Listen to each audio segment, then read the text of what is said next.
Morning. You see the guy saying that there's no way you're eating 3 grams of protein per pound of body weight?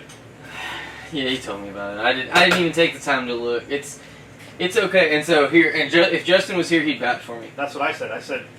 I replied. I said, post up some fucking pictures of yourself, and we'll fucking worry about what somebody else did or didn't do. I said, but the video before this one, Colin's coach from when he was bodybuilding was on the video, so if you have any questions, you can fucking ask him. And the guy came back with, where do you want them posted? I'll post them. So I'm like, okay, whatever. I look at his Google page, and he has 5 or 6 videos of himself up, and he's a power lifter. But he's not like big muscle guy with big belly like most power lifters, you know? Yeah. He's... looks like a square. Yeah, he has no body shape. That's like what no definition at all. A lot of recreational power lifters and stuff. He looks like a fucking big kid. Yeah. Like it's hard to tell on video. He looks like he's 200-ish maybe, and I could be completely fucking wrong. Yeah. But he's got, I think it said 550 pounds or whatever. And I don't know if he's trying to stretch his leg. I don't power lift or whatever, but is he in a rack? No, I don't think he's I was going to say, if he's doing racks and that's 550, then that's even worse. I don't think he's in a rack. But he got it up a couple times, but it looked like it was going to... He ain't going to do that for a very long career. He's going to fucking, like, hurt himself badly. I used to powerlift. And so whenever I started whenever I was around 16, and I was playing football, and I set 3 records in my school that had never... They're still not broken, but they had never been set until we had this giant motherfucker named Ben Jones who came and set them all, and I was the second person to come through my high school and set them all again, and they were percentages. But anyway, I power lifted great. My highest bench that someone's going to ask, I weighed 141 pounds whenever I won the state, and I did 335 on bench.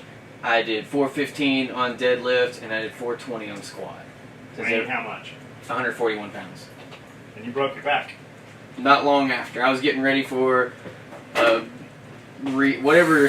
They sent me a letter in the thing. After you set your state record in your weight class, they'll send you a regional thing, and you can go do more powerlifting against, like a bigger area, basically. And I was doing some deadlifts. Deadlifts, I always did raw. I used no wraps. I used a weight belt. And I used chalk. This guy was rapping.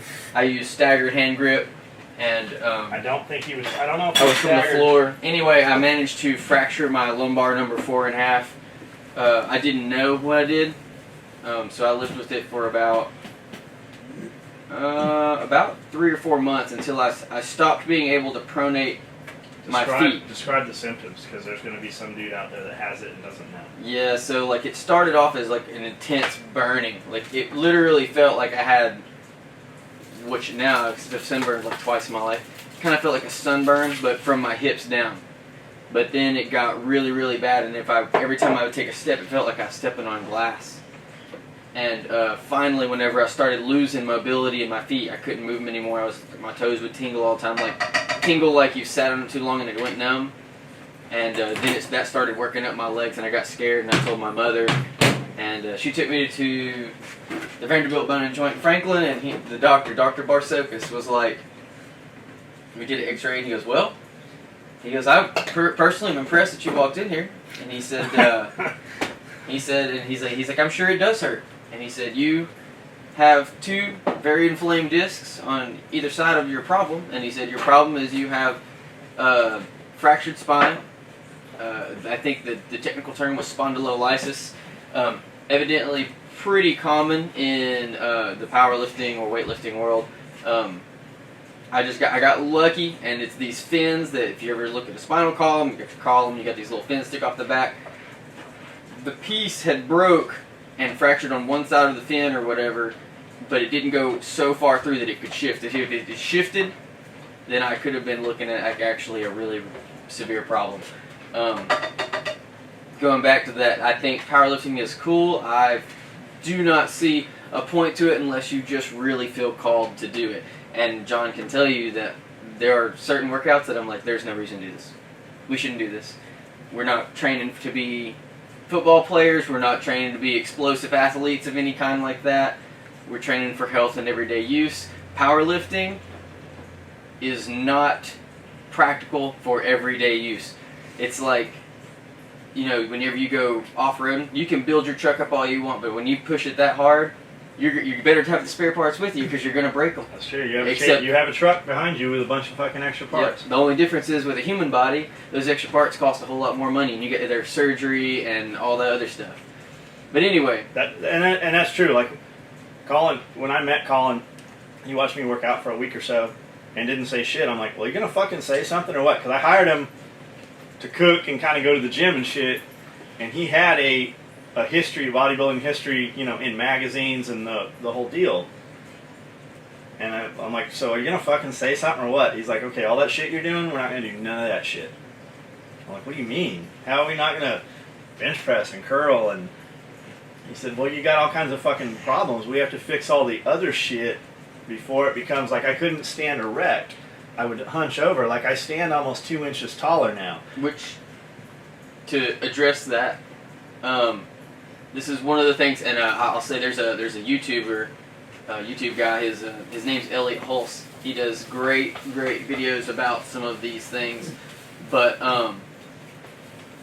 what John's problem is like with any other person. If you have a job that requires the same movement over and over and over and over, you will get a repetitive motion or constant strain. Like it's almost like an injury, but it's just a training. Your body has learned. If you sit at a sewing machine for 20 years, or a table and you're cutting for 20 years, and you're like this all the time, guess where your body's going to be? So the only way to fix that or to keep that from happening is to train in an opposite direction to help correct all these problems.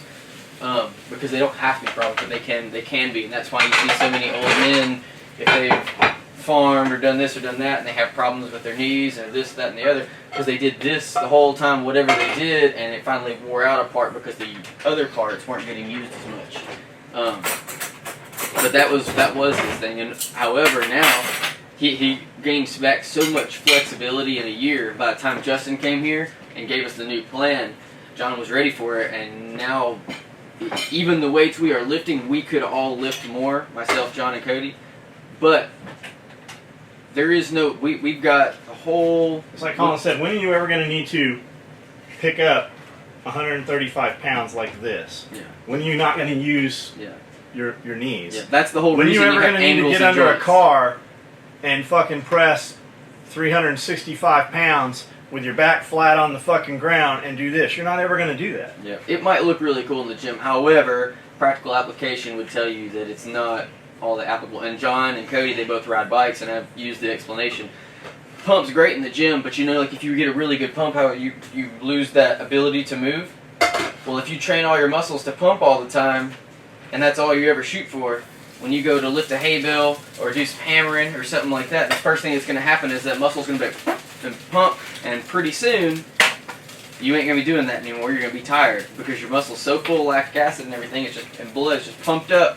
It might look really cool if you're doing the Zoolander, you know, where like you came to work and you're what do you have? He had a wife beater on, his blue pants, and he's in the mine doing that. You might look really good, but you might not get a lot of work done. So it's just practical application. I'd rather us be able to do. How impressive would it be if we could do 200 push-ups nonstop? I'd be more impressed with that, the function, speed, and ability behind that, than I would to be able to bench press 200 pounds twice. It might look cooler in the gym, but ain't nobody out in everyday life seeing what you're doing in the gym. You got to Facebook that shit to be popular. However, you see a boxer going who doesn't probably lift much of any heavy weights and stuff like that. He's shredded to the bone all the time, and he's so fast, if he hit you, it felt like someone cracking a whip with a brick on the end. I'd rather be that guy. But so after the broken back, oh yeah, so you recover from the broken back. Yeah, the doctor told me he's like, you're done being an athlete. I know you've lived an athletic life so far. This is life changing. Blah blah blah. I had a momentary lapse of happiness, quickly followed by I picked up my first magazine because I was bored, and who was it, man? I cannot remember it's a famous bodybuilder. He fractured his spine He used to have giant legs. He no longer has giant legs, although they are still quite large. But he has the largest back in all of bodybuilding. I cannot think of his name for the life of me. Anyway, I read an article about him, and it was about his progression after his injury. And I was like, if this dude can do this bad, surely I can. I had never looked at bodybuilding before, so I started my rehab. I had 6 months I wasn't allowed to do anything, and then it was right at 8.5 months of physical therapy, and by the end of physical therapy, I was going to see Dr. Bart, and he was like, well, congratulations, I'm going to release you. He said, I have never would have assumed that you could have done this well. And he said, you're free to start doing whatever you want to do within your limitations. He said, judge it by pain, blah, blah, blah. I still had some residual pain on days things would get tight and achy and whatnot. I did that in 2007. In 2008, in the summer of 2008, I competed in my first bodybuilding show. So all of the end of 2006 to 2007 was all rehab, and then I started building. Did you win that show? I came in third. That was my first show, came in third. That's when I met Justin. I weighed 131 pounds in the, I think it's called novice. It's your first show, everyone gets grouped together, lightweight, middleweight, heavyweight, and it was the novice division, whatever. Like, you know, it was everyone's first time show in that division.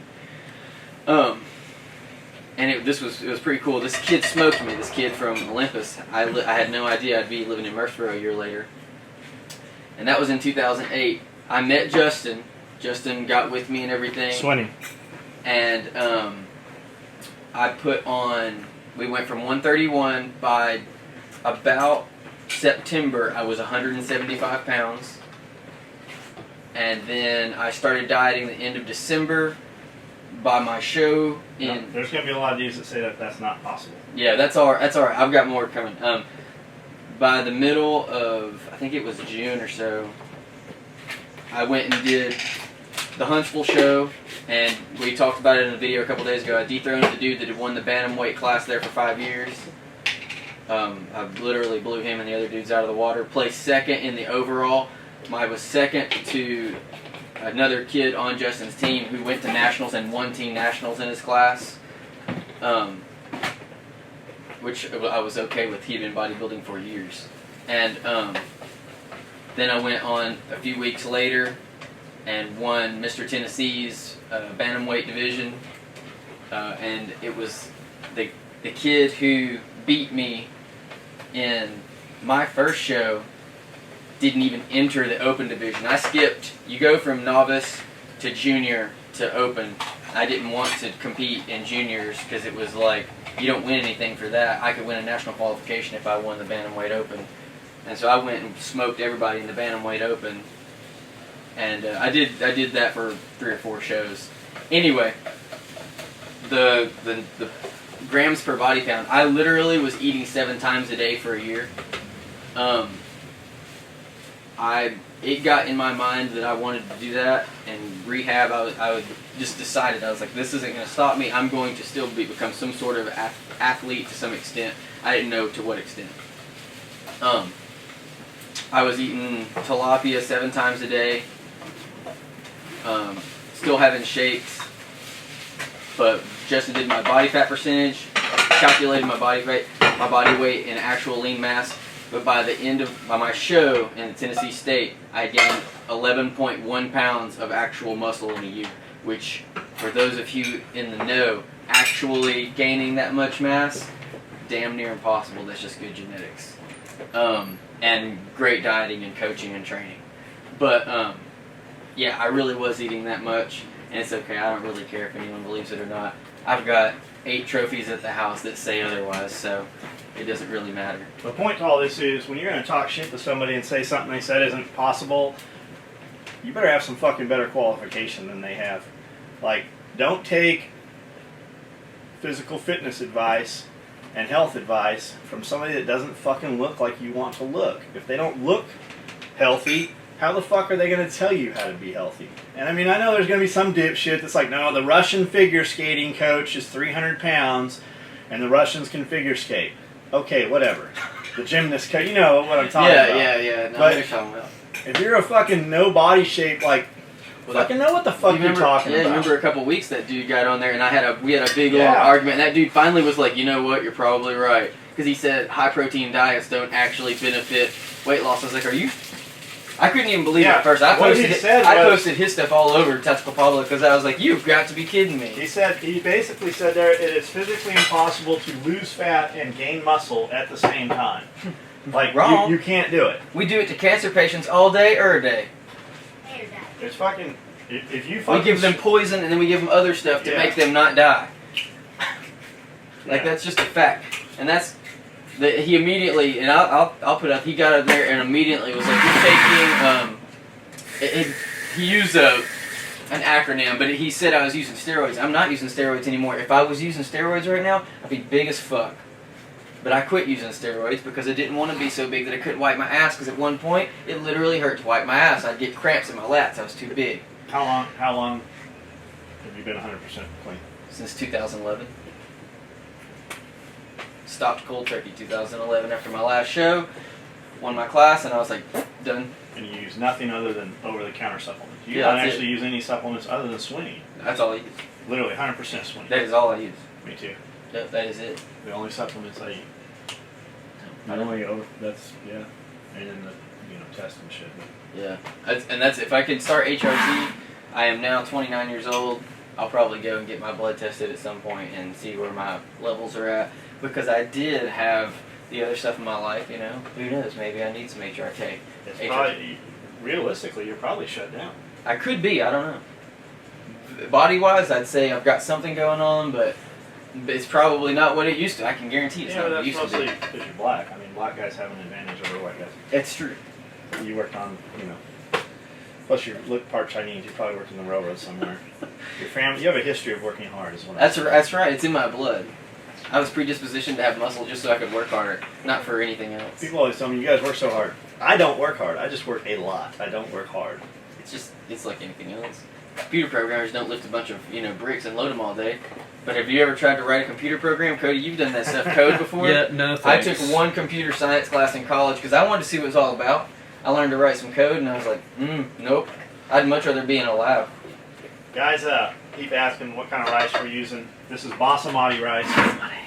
It comes in a little package, all contained in this neat little package. You put it in the microwave and you boil. Or the microwave, hon? Yeah. Microwave or in a boiling pot of water. Microwave's faster. And as soon as it's done, you take it out and it's all contained in this package. You open it up, put it in your container, let it cool down and eat it. Yep. We cook up a shitload of it twice a week. We have we probably go through 3 or 4 Yeah, of I think these. we go do about 2 or 3 a day. Or And not 2 or 3 this a is a day, big 2 or 3 a week. container. And so we're just putting it in here. There's different ratios and shit. Yep. It's all depending on body weight and carb sensitivity. That's something that Justin watched when he first gave us the diet. I already knew where all mine was at, but he gave them their diet. He gave them a baseline, and then now he's made things a little more finite for them and helped them to understand, some of the ways you can go with different stuff. And guys, there's a lot of information out there. You can definitely do this without spending thousands of dollars on a trainer. On the other hand, and I love to say that, Dana always goes, well, that's one way of looking at it. People come into Dana's office, they're like, we're both amicable and we both want a divorce. We just need you to fill out the paperwork. So can we just give you $500 and we'll just be done? Dana's like, well, that's one way to look at it. No, but that is one way to look at it. The answer is no. And that's one way to look at it. I don't have time to sit on the internet and sit in books and get all this knowledge together and decide who was right and who was wrong and what's going to work for me and what worked for this guy didn't work for me. I don't have time for trial and error. It takes years to do it by trial and error. It is much fucking easier to pay Justin, who has literally thousands of results. Yeah. Proven results. Fucking first place trophies. Fucking college athletes, pro athletes, military personnel. Not even just his clients, but he himself. Yeah. Justin started bodybuilding when he was 14. And Justin has trophies upon trophies upon trophies. And he also was a football player at the collegiate level at UNA, which for someone his size, in case y'all didn't realize it, that's a big deal. He was a very, very, very good athlete. But a lot of that comes from work ethic, which is the same reason when he got to the national level in bodybuilding, he was still a full-time student and still managed to get a master's degree and finish at the top of his class. Because nothing really, once he's pointed in a direction, that's where he's headed. It's there is no off the beaten path for him. And that's the thing. His dad owns a pharmaceutical company. They have a product line of supplements. They didn't just throw some shit together. It didn't come from a fucking cobra farm in Thailand. They weren't fucking processing cocaine on the same table. They were fucking cutting guarana and shit on. And they know what the fuck they're doing. And you get what you pay for. And with it's that. what their and passion is. And this is not a paid advertisement for Justin. You don't have to go hire Justin. Fuck, you probably at this point couldn't hire Justin. Too busy. Like Justin... This is full swing for him right now this time of year. And the thing is, like, Justin is at capacity, which means he needs to raise his prices. He needs to fucking charge more. Justin needs to be dealing with rich dudes. But not only rich dudes that will do what they tell him to do. Especially in that industry, 10% of our clients take up 80% of our time. We fire those guys. Justin needs that kind of client. And if you email him right now, you might or might not even get an email back. You probably could not pay Justin to come in and do a program for you. But there are dudes you can. And that's the thing. Everybody wants to be every gym rat wants to be a personal trainer, so they make just enough to go to the gym and buy their protein tubs and shit. But they have no background. They took a 6-week online course, but they have no degree behind them. So, you get what you pay for. This information is out on the internet. I don't have the time to decipher what will and won't work. Yes, deciphering it and figuring out what's good for you is the hard part. It takes someone with experience to do it. It'd be like, I mean, I could learn how to sew and cut material. However, that would take forever and be much easier to just buy it from the best company as possible. And that's what people do. Because it just takes too long. I can learn how to change all the shit in my diesel truck. But that'd require me going to diesel school, and I ain't going back to school. Did you say Jesus school? Diesel school. Diesel school. I said I could you can learn how to do all kinds of things. It's a matter of time constraint and amount of money that you've got to spend time doing that. They don't stop sending bills just because you don't know what you want to do. That's a good point. That's a fucking very good point. But, yeah, I did eat that much. No, I don't care if you don't believe me. And it doesn't really matter anyway. Now I don't eat that much. I eat still a lot, but less. I think right now I'm almost 200 grams a day right now. What am I at? What am I supposed to be at? Because I'm not anywhere near what I'm supposed to be. Minimum of your body weight about 10% higher. You sure? Probably pretty close. Especially when you eat all your meals. I was 197 when we started this with Justin. I was 200-ish when we came back from Vegas, came down about 195, 196. Mm-hmm. When we started with Justin, the diet, supplements, workout, that was what, 4 weeks ago? Mm-hmm. 4 weeks ago. So 4 weeks from the time Justin came in, you guys saw my body fat test done. In 4 weeks, we went to the gym only 6 times. Hadn't been to the gym we only went 6 times. And through diet, I'm down to 186. Yeah. And that, in and of itself, subtract every other variable, everyone can eat like that. And John will tell you, he still ate off diet some because to maintain sanity, you really have to. Unless it's all that's in your mind. If it's all that's in your mind, you can do it. Break now. I mean, it will drive you crazy. I mean,